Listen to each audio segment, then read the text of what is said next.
Hey there, I'm Nicole Burke, owner of Rooted Garden and Gardenary Incorporated and creator of the Kitchen Garden Academy. Today I'm going to teach you how to regrow garlic from garlic. It's pretty magical. To do this project, all you need is a bulb of garlic, just like so. Try to buy organic, that's super important for this project. I am using a little wine tumbler where the glass gets narrower at the top. So that's definitely a priority. Also, you want to use the largest bulb you can get, that's organic. And then all you need is a glass of water. So I guess I could have combined this, but it just didn't seem as, fancy. So I actually want to fill up the glass all the way to the top. So I kind of failed on my amount of water here. Let's see, I'll find some more water. Okay, still not there. So you want to fill it all the way to the brim, and then you're going to take your garlic and just very carefully, if possible, rest it on the exterior of the glass, just like so.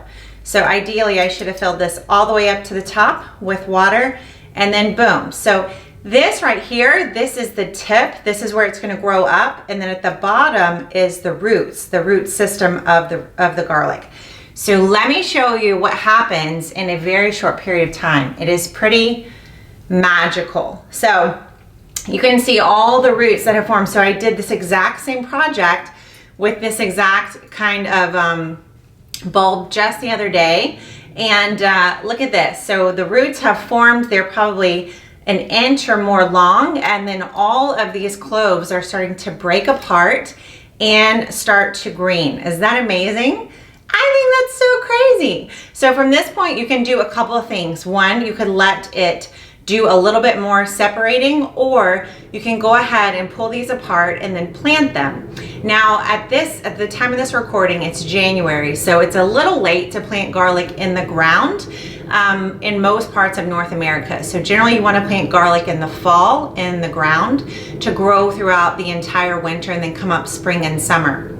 But you can still use these to grow like scallion chives kind of thing. So what you would do is take each of these bulbs separately and plant them out separately in a pot. So they're not going to take up a ton of space. You could even put several of them in a pot together, and then you'll get the chives again and again from each single garlic clove.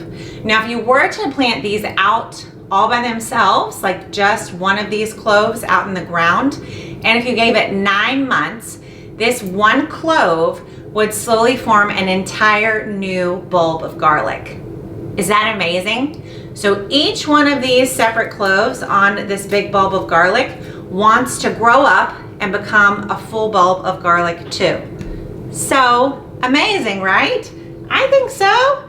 So this little thing, each one of those separations will eventually turn back into one of these whole bulbs. I always forget the difference between bulb and clove, so sorry if I'm always like, is it a bulb? Is it a clove? So, super magical. This teaches us 3 things. Number 1, good things take time. I say this a lot. This is one of my favorite sayings. Good things take time.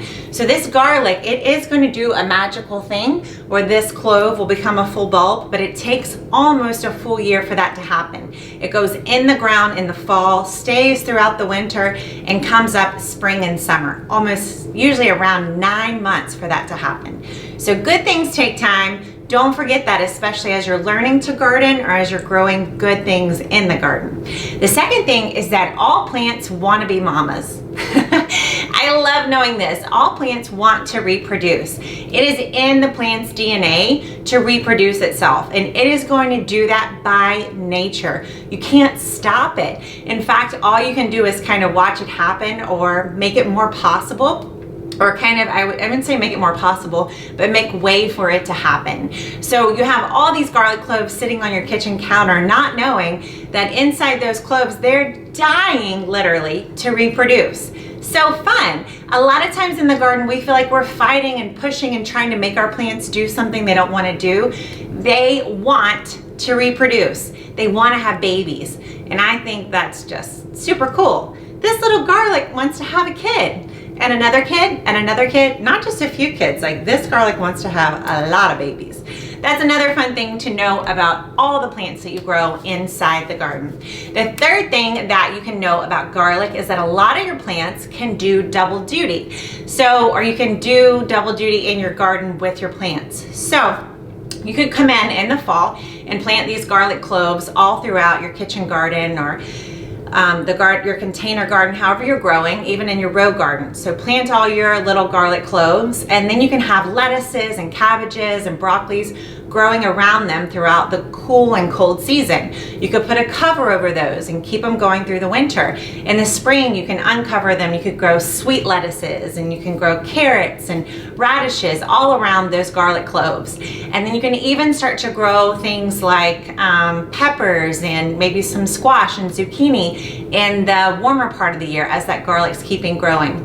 So you had that garlic, it's working underground and doing all this amazing stuff. It's gonna have greens above, but there's still a lot of room to plant and grow around it. So there's things like this, especially in the allium family, the onion family, that you can do double duty inside your garden, so you can really maximize the space that you have and grow more delicious food. Super cool, right?